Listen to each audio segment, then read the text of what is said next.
Hello everyone, here Swati Vaswani.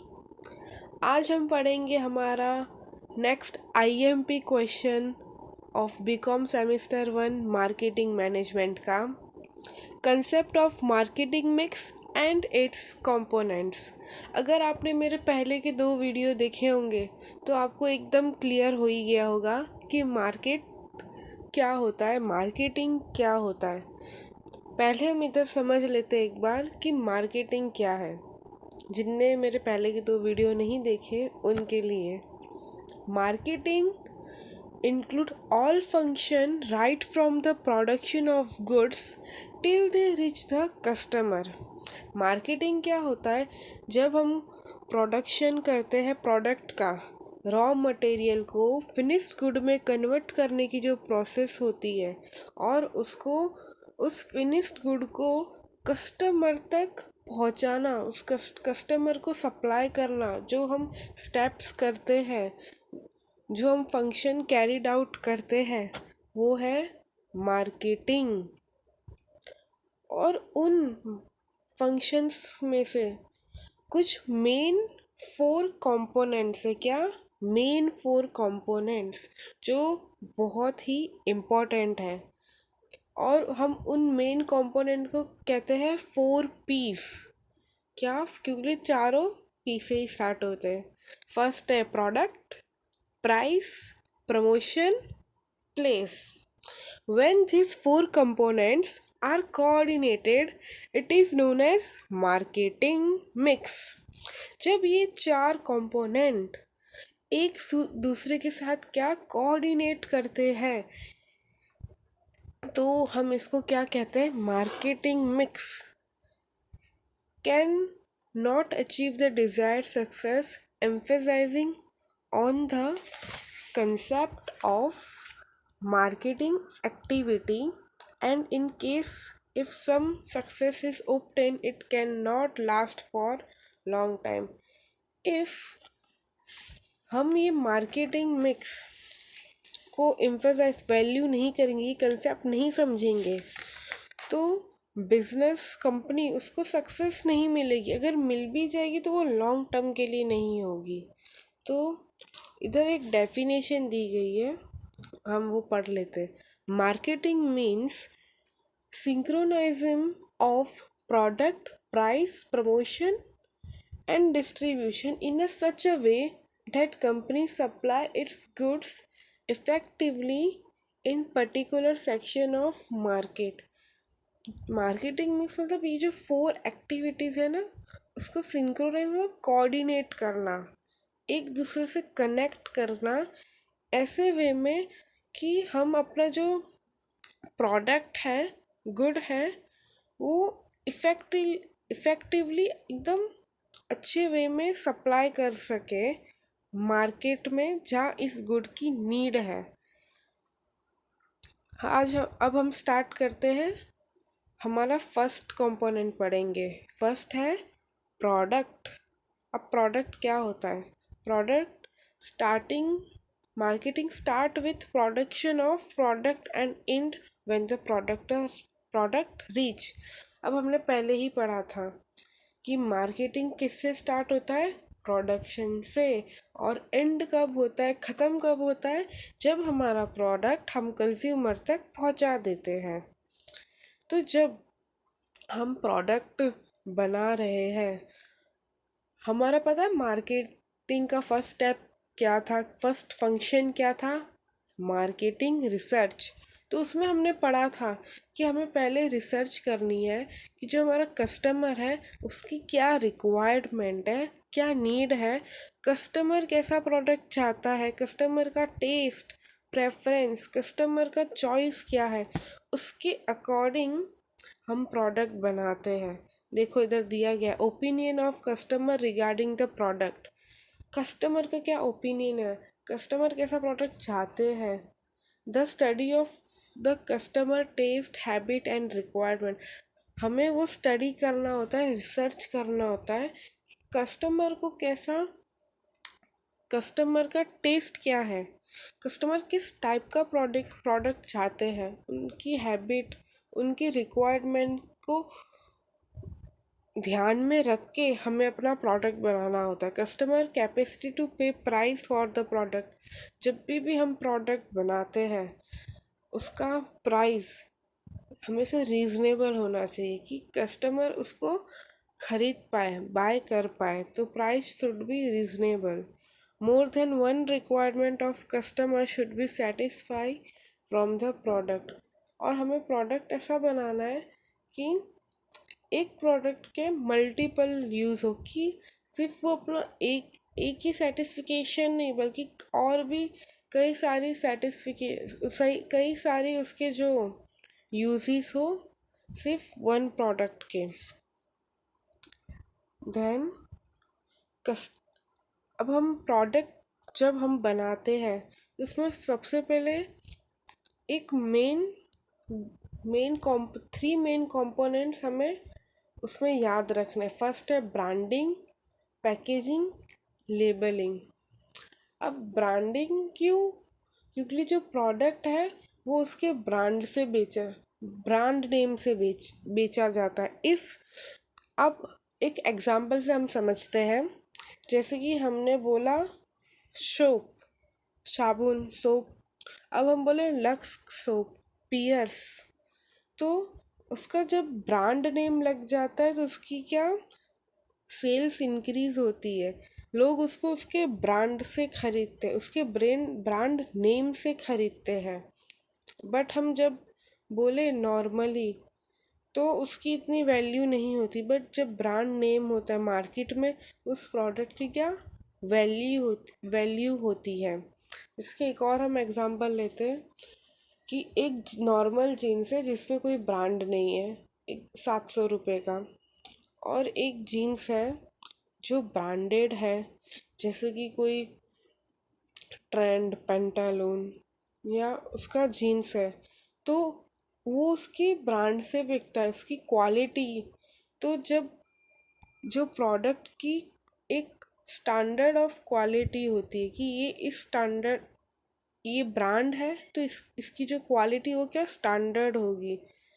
तो एक product एक प्रोडक्ट का प्रोडक्ट एक सेल इंक्रीज करने में सबसे मेन उसका ब्रांडिंग होता है। कि जब हमारा प्रोडक्ट का ब्रांड है, हमारी प्रोडक्ट की ब्रांड है, तो वो ऑटोमेटिकली कंज्यूमर उसके नेम से बाय करेंगे, क्योंकि वो एक मार्केट में प्रेस्टीज क्रिएट करता है। कैसे? उसकी क्वालिटी से। ध्यान आता है हमारा in case of production of more product, proper care should be taken for product mix। if हम प्रोडक्ट बल्क में करते हैं, बल्क में प्रोड्यूस करते हैं, तो उसकी प्रॉपर केयर हमने पढ़ा था स्टैंडर्डाइजेशन, ग्रेड स्टैंडर्डाइजेशन। ये जो प्रोडक्ट है उसकी हम कितने भी बल्क में प्रोड्यूस करें पर वो हमेशा सेम होने चाहिए। ऐसा नहीं कि कोई प्रोडक्ट अच्छी क्वालिटी का है किसमें हम इसमें एक एग्जांपल लेते, जैसे कि हम कोई भी फ़ोन, तो क्या कोई हर फ़ोन अलग अलग होता है? नहीं, सबका क्वालिटी सब क्या सेम होता है। ध्यान हम आते हैं पैकेजिंग पे। सबसे मोस्ट इम्पॉर्टेंट है packaging.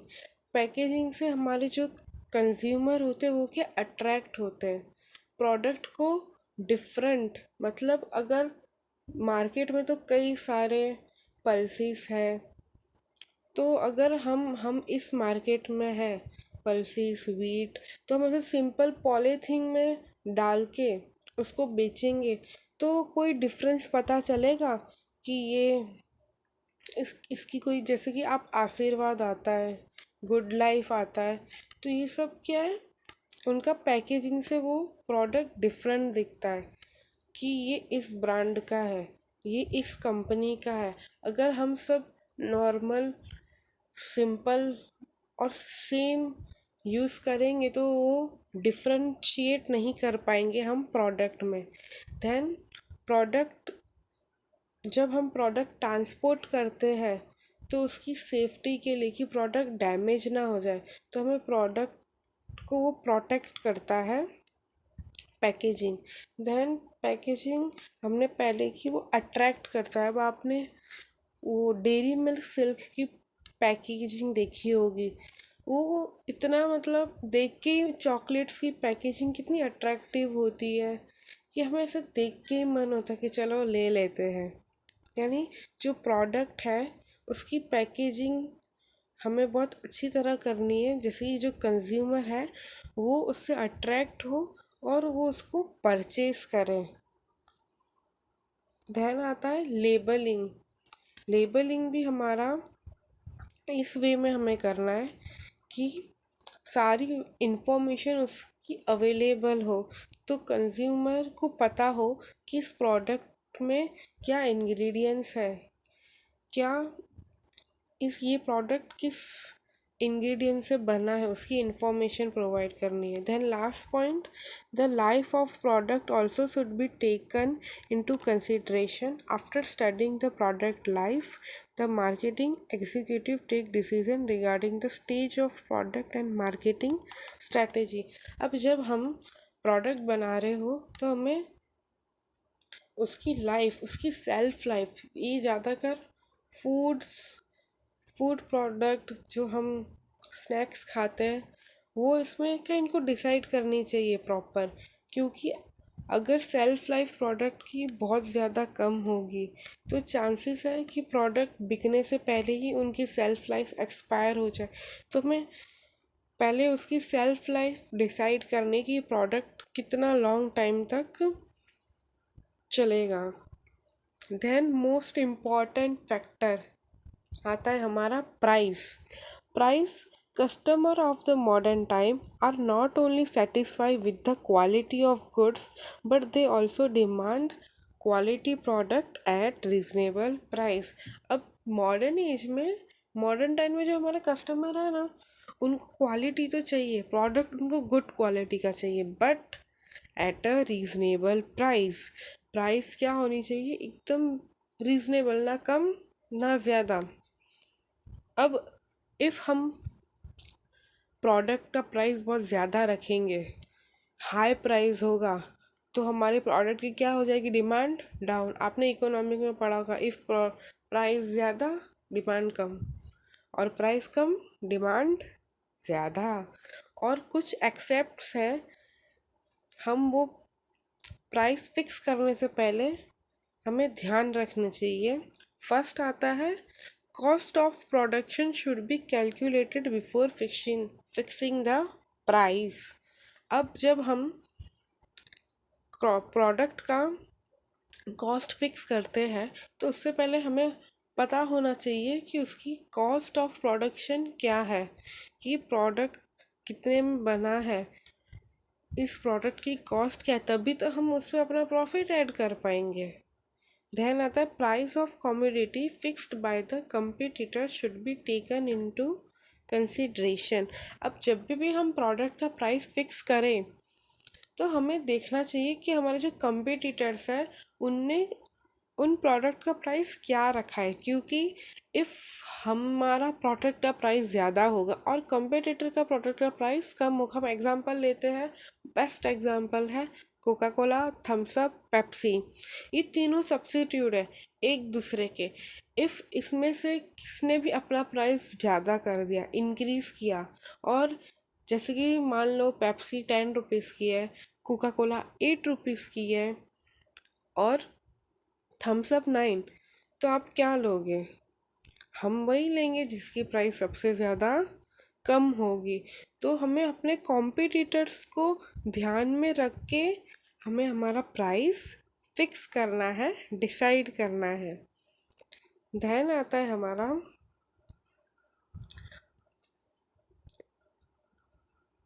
the marketing executive should take into consideration the nature of market for its product. They should examine whether the market of their product is competitive, monopolistic, और हमें जब भी हम प्रोडक्ट का price fix करें तो हमें पता होना चाहिए कि हम जो जिस मार्केट में है वो कौन सा वो कम्पिटिटिव है, मोनोपोली है या उसकी या मोनोपोलिस्टिक मार्केट में है।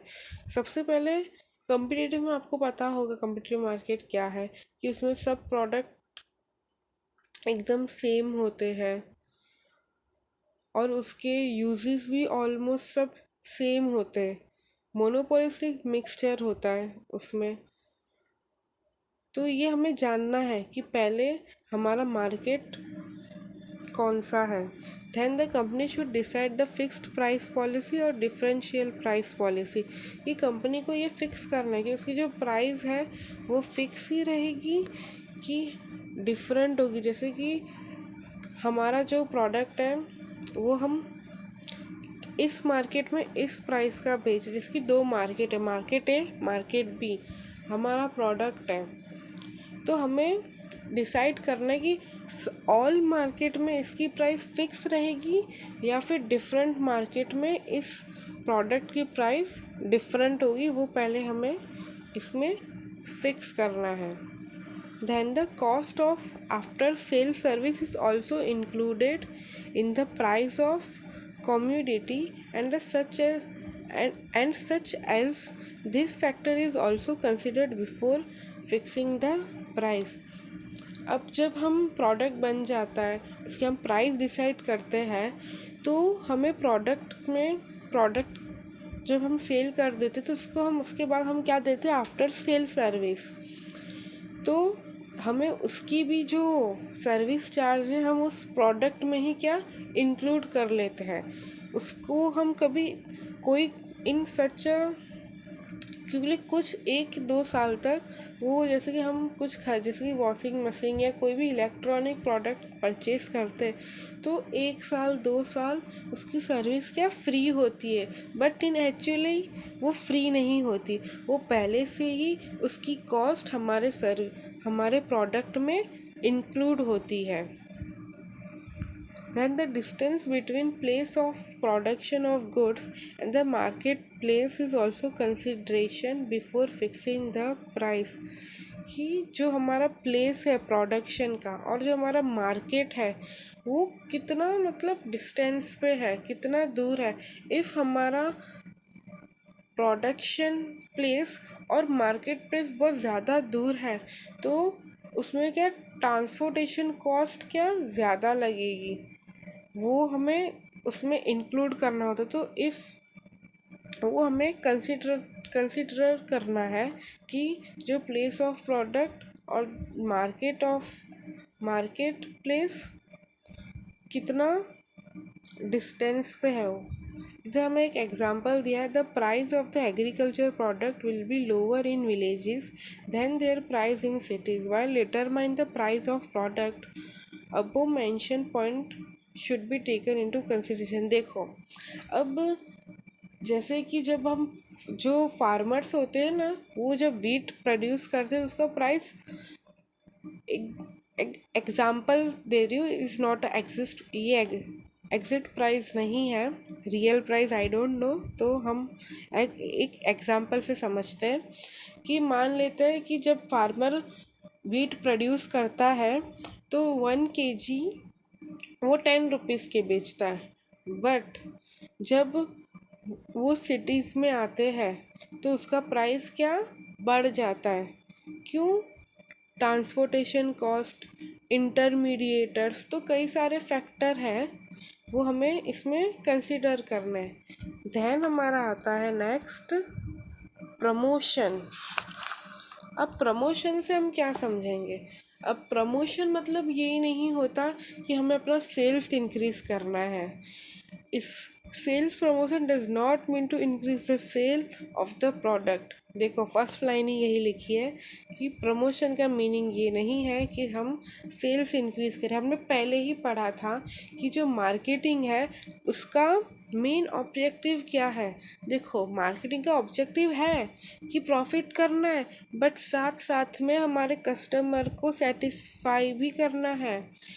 It means effort made for expansion of market in such a manner that the interest of customer are taken into consideration in order to give them maximum satisfaction। अब इस promotion का मतलब है कि हमें customer को ऐसे ऐसे प्रोडक्ट देना है, ऐसे कि उनका जो मैक्सिमम सेटिस्फिकेशन हो उस प्रोडक्ट से।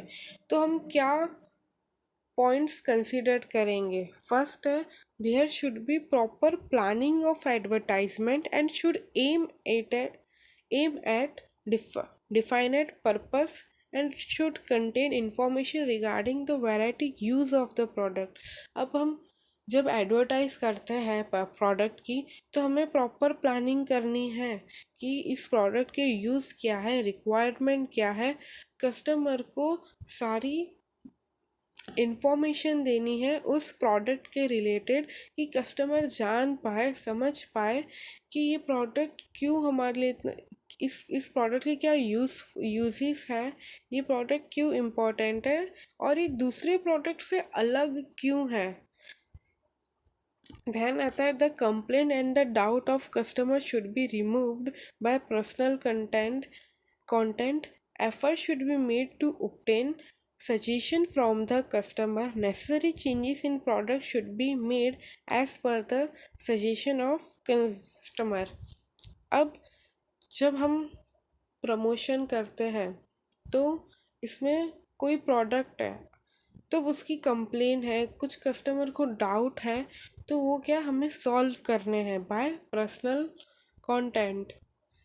कॉन्टैक्ट। कि आपको पता होगा कि कई सारे जो ब्रांड होते जैसे कि लेंसकार्ट है, तो उस उन अगर हम कोई प्रोडक्ट परचेज करते हैं या हमें कुछ भी क्वायरी होती है या उस प्रोडक्ट में कुछ डिफेक्ट होता है, तो उनके उनके कस्टमर केयर होते, उनके सर्विस सेंटर्स होते, तो वो हमारी क्या प्रॉब्लम सॉल्व करते हैं पर्सनली। तो ये बहुत इंपॉर्टेंट है। Then necessary change in product should be made. If हमने कोई प्रोडक्ट मार्केट में लॉन्च किया और कस्टमर को वो नहीं अच्छा लग रहा है या वो कुछ चेंज चाहते हैं, तो एज पर कस्टमर रिव्यूज़ तो हमें उनको उस प्रोडक्ट में चेंजेस लाने चाहिए कि वो प्रोडक्ट का सेल्स हो, कस्टमर उस प्रोडक्ट से क्या सेटिस्फाई हो।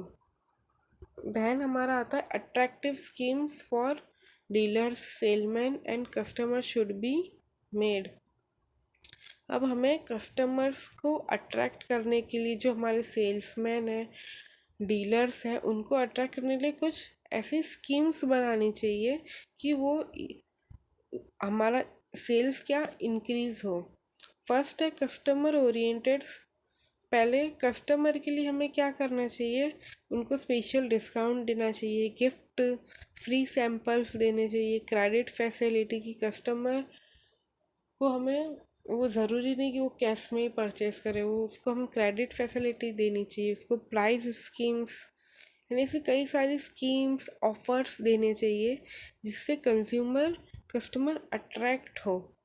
Then dealer oriented sale promotion scheme, special discount देना चाहिए, क्रेडिट फैसिलिटी, सेल्स कंपटीशन, फिर distribution of different things from advertisement, organising the meeting from the distributor step are involve. अब जो डिस्ट्रीब्यूटर हैं उनको भी पता होना चाहिए हमारे प्रोडक्ट के बारे में, तो एक मीटिंग ऑर्गेनाइज करनी चाहिए, कुछ उन स्टेप बाय स्टेप हर चीज़ उस डीलर को भी पता होनी चाहिए हमारे प्रोडक्ट के बारे में। फिर सेल्समैन ओरिएंटेड। अब मेन इसमें क्या है, सेल्समैन है जो हमारा प्रोडक्ट मार्केट में सेल करता है, प्रमोट करता है, तो उसको भी हमें क्या ऐसी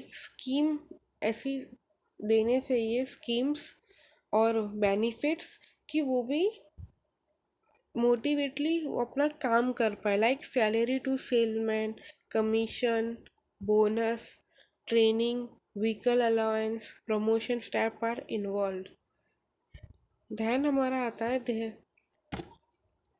the company can arrange the company arrange seminar and thereby attract the attention customers and dealers। अब हम बोल रहे हैं कि हम डीलर्स को मतलब बेनिफिट्स देंगे सेल्स पे, पर पहले उन्हें पता कैसे चलेगा हमारे प्रोडक्ट के बारे में? तो हमें क्या करने चाहिए, कंडक्ट अलग अलग सेमिनार्स करने चाहिए, जिससे जो सेल्समैन डीलर्स हैं उनको हमारे प्रोडक्ट के बारे में पता चले। देन पब्लिसिटी करनी चाहिए हमारे प्रोडक्ट की। The company can sponsor the sport at national and international level, जैसे कि स्पॉन्सर करना चाहिए। जब हम पता है कोई प्रोडक्ट का स्पॉन्सर करते हैं, यानी कोई कोई इवेंट में या कोई स्पोर्ट्स में, तो उधर बड़े बड़े बैनर्स लगते हैं हमारे प्रोडक्ट के, तो जिससे लोगों को पता चलता है हमारे प्रोडक्ट के बारे में। और इफ़ जैसे कंपनी का 25 ईयर्स पूरे हो गए हो, तो सेलिब्रेशन रखना चाहिए, जैसे कि सिल्वर जुबली। और कंपनी को सोसाइटी के लिए भी कुछ करना चाहिए, जैसे कि आई कैंप, ब्लड डोनेशन कैंप, जिससे क्या, जो सोसाइटी में जो अब जो कंज्यूमर है वो कहाँ रहते हैं, सोसाइटी में। अगर हम कुछ सोशल एक्टिविटीज़ करेंगे, तो उससे जो हमारे कंज्यूमर क्या अट्रैक्ट होंगे, उनको हमारे प्रोडक्ट के बारे में पता चलेगा। फिर message Message giving guidance and suggestion to the customer can be given information regarding the safety measure and taken by the company will also help in sale promotion। अब हम कोई गुड्स भेज सेल कर रहे हैं, तो हमें कस्टमर को गाइड करना है, इंफॉर्मेशन देनी है कि हाँ ये प्रोडक्ट कैसे यूज़ करना है, क्या क्या सेफ्टी मेजर्स, क्या क्या ध्यान रखना होता है। जैसे कि पता है मेडिसिन्स आती है, तो उनके पता पीछे लिखा होता है कि ये मेडिसिन्स हमें बच्चों से दूर रखनी है। फिर कोई ऐसे प्रोडक्ट आते हैं जैसे कि जो वो कॉकरोच मारना, तो हम बोल उसमें लिखा होता है कि ये इनको इस चीज़ों से दूर रखना है, इसको यहाँ रखना है। तो यानी उसमें सेफ्टी प्रिकॉशंस लिखे। या फिर जब हम कोई इलेक्ट्रॉनिक आइटम्स परचेज करते हैं, तो क्या क्या हमें सेफ्टी के लिए वो फॉलो करना है, वो सब उसमें लिखा होता है। देन आता है हमारा next, for effective sale promotion qualified experience and result oriented officer should be appointed. अब जब हम सेल्स करते हैं, प्रमोशन करते हैं, तो जो हो जिसको हम जो ऑफिसर को हम अपॉइंट करते हैं, वो क्या होना चाहिए, क्वालिफाइड होना चाहिए, उसको उस फील्ड में अच्छा एक्सपीरियंस होना चाहिए, जिससे वो इफ़ेक्टिवली अच्छी तरह से हमारा जो सेल्स है वो ऑर्गेनाइज कर पाए। There should be proper coordination of sales promotion with the other component. अब जब हम सेल प्रमोशंस कर रहे हैं, तो अदर कंपोनेंट से वो प्रॉपरली कोऑर्डिनेट करना चाहिए। देन हमारा आता है लास्ट, प्लेस फिजिकल डिस्ट्रीब्यूशन। अब ये हमारा लास्ट एक्टिविटी है। इसमें marketing include many activities. There are various stages of marketing. It start right from production of start start right from production of product till they are purchase by the customer. देखो, हमने पहले definition में पढ़ा था कि product जो हमारा marketing है वो प्रोडक्ट के प्रोडक्शन से स्टार्ट होता है, और एंड कब होता है, जब हमारा प्रोडक्ट कस्टमर तक पहुंच जाता है। तो थ्रू प्लेस डिस्ट्रीब्यूशन हमारा जो प्रोडक्ट है वो कस्टमर तक पहुंचता है। अब डायरेक्ट अब इसमें एक डायरेक्ट आता है और एक इनडायरेक्ट आता है। एक डायरेक्ट मेथड होती है और एक इनडायरेक्ट डिस्ट्रीब्यूशन होता है। डायरेक्ट में मतलब जैसे कि जो प्रोड्यूसर है वो डायरेक्ट सेल करता है अपने गुड्स, उसकी खुद की रिटेल शॉप होती है। और एक आता है इनडायरेक्ट, वो जैसे कि प्रोडक्ट, वो आपने पढ़ा होगा चेन, प्रोडक्शन चेन, उसमें distribution chain production producer, then wholesaler, wholesaler to retailer and retailer to consumer. जब जब प्रोड्यूसर प्रोडक्ट प्रोड्यूस करता है तो वो किसको सेल करता है? होलसेलर को। होलसेलर से बल्क में गुड्स परचेज कर लेते। देन जो रिटेलर होता है वो होलसेलर से मतलब एज पर क्वांटिटी उसको नीड होती है, यानी इतना बल्क में भी नहीं लेता, और स्मॉल जैसे कंज्यूमर नीड होती है वैसे ही रिटेलर होलसेलर से परचेज करता है। देन जो हमारे कस्टमर्स होते हैं वो किससे परचेज करते हैं? रिटेल से। तो ये क्या है? एक डिस्ट्रीब्यूशन चेन है। तो हम पढ़ते हैं, in order to supply product to customer the management have depend upon system of distribution. अब हम प्रोडक्ट बना लिया, उसका प्रमोशन कर लिया, बट मेन थिंग क्या है? प्रोडक्ट ऑन टाइम कस्टमर तक पहुंचना चाहिए। अब वो प्रोडक्ट कैसे पहुंचेगा? जब हमारा डिस्ट्रीब्यूशन सिस्टम इफ़ेक्टिव होगा। अगर हमारा डिस्ट्रीब्यूशन सिस्टम इफ़ेक्टिव नहीं है तो वो हमारे कस्टमर को डिससेटिस्फिकेशन कर सकता है, और जो हमारी कंपनी की प्रेस्टीज है वो भी क्या हो जाएगी? डाउन हो जाएगी। इफ़ कस्टमर को जो प्रोडक्ट चाहिए और ऑन टाइम वो उस सप्लाई ना हो, मार्केट में अवेलेबल ना हो, तो उससे हमारा बैड इफ़ेक्ट पड़ता है कस्टमर पर। तो कुछ पॉइंट कंसीडर किए जाते हैं कि जो हमारा प्रोडक्शन, वो जो हमारा डिस्ट्रीब्यूशन चेन क्या इफ़ेक्टिव हो। फर्स्ट आता है proper enquiry regarding the area in a such prospective customer stay should be made before preparing the distribution chain.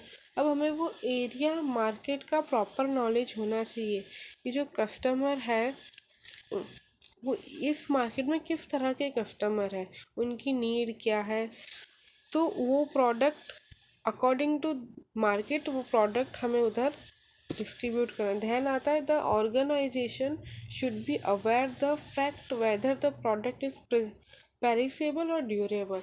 अब जो ऑर्गेनाइज़र होता है, जो प्रोड्यूसर, उसको पता होना चाहिए कि उसका प्रोडक्ट प्रेसेबल है या ड्यूरेबल है। जैसे कि प्रोडक्ट अगर प्रेसेबल है तो उसको ऐसे ट्रांसपोर्ट करना चाहिए, उसकी जो ट्रांसपोर्टेशन है और स्टोरेज है, जैसे कि जो प्रेसेबल गुड्स होते हैं ना वो कहाँ स्टोर किए जाते हैं? कूल जगह, जो एसी फ्रीजर वाले वेयर हाउस होते हैं ना वो वहाँ स्टोर किए जाते हैं, क्योंकि प्रोडक्ट ख़राब होने के चांसेस इसमें ज़्यादा होते हैं, कि प्रोडक्ट इसमें जल्दी ही ख़राब हो जाता है। और जो ड्यूरेबल होते हैं उसकी तो फिक्र ही नहीं है, वो तो ड्यूरेबल है। Then the weight of the product should be taken into consider, कि प्रोडक्ट का वेट क्या है। फिर some product are from luxurious purpose, फिर some are useful in day to day use. और जो कुछ प्रोडक्ट होते हैं वो लग्जूरियस होते हैं, बट जो कुछ प्रोडक्ट होते हैं वो डे टू डे लाइफ में यूज़ होते हैं। तो जो product day to day life में यूज़ होते हैं तो उसका सप्लाई जो प्रोड्यूसर है उसको एकदम अच्छी तरह करना कि वो कस्टमर को जब नीड हो तो वो बहुत उसको सप्लाई कर पाए। फिर ध्यान आता है होलसेलर और retailer trading of the product can be decide after considering various factor, कि हमें डिसाइड करना है कि जो हमारा प्रोडक्ट है वो हमें कैसे सेल करना है। डायरेक्ट सेल करना है, होलसेलर के थ्रू करना है, होलसेलर टू रिटेलिंग करना है, वो सब इसमें हमें डिसाइड करना है। Then possibility of supplying product to the customer through minimum middlemen should be through out so that customer are less burden। if देखो, मैंने आपको पहले बताया था कि दो तरह का होता है, एक डायरेक्ट और इनडायरेक्ट। तो जो चेन डिस्ट्रीब्यूशन होता है उसमें कई सारे मिडल मैन इंक्लूड होते हैं, जैसे कि होलसेलर, रिटेलर। तो जब होलसेलर और रिटेलर इंक्लूड है तो वो भी अपना प्रॉफिट चार्ज करेंगे। जैसे कि एक एग्जांपल से हम समझते हैं कि फार्मर है उसने वीट प्रोड्यूस किए, तो उसने किए 10 kg के, फिर उसने होलसेलर को सेल किया, होलसेलर ने अपना प्रॉफिट लगाया 3 रुपीज़, देन रिटेलर ने अपना प्रॉफिट लगाया 2 रुपीज़, तो कितने का हो गए? जो 10 रुपीज़ के वीट थे 1 kg, अब वो वीट कितने रुपीज़ के हो गए 15 kg के, 15 रुपीज़ के, सॉरी। तो अगर कम से कम मिडल पार्टीज इंक्लूड होगी तो जो कस्टमर है उस पर बर्डन कम आएगा। जो प्रोडक्ट की प्राइस, और आपने देखा होगा कि जो ब्रांड्स होते हैं जिसकी लेंसकार्ट है, फर्स्ट क्राई है, ऐसे कई सारे, पेंटालून, ट्रेंड, वो क्या डायरेक्ट प्रोडक्शन करते हैं और उनकी खुद की क्या रिटेल शॉप होती है। तो जो प्रोडक्ट का प्राइस क्या होता है वो रीज़नेबल होता है। नहीं तो सब ब्रांड की बात हो गई, बट जो प्रोडक्ट अगर जो प्रोड्यूसर है वो अपना प्रोडक्ट खुद ही सेल करेगा तो उसकी प्राइस क्या होगी? रीज़नेबल होगी।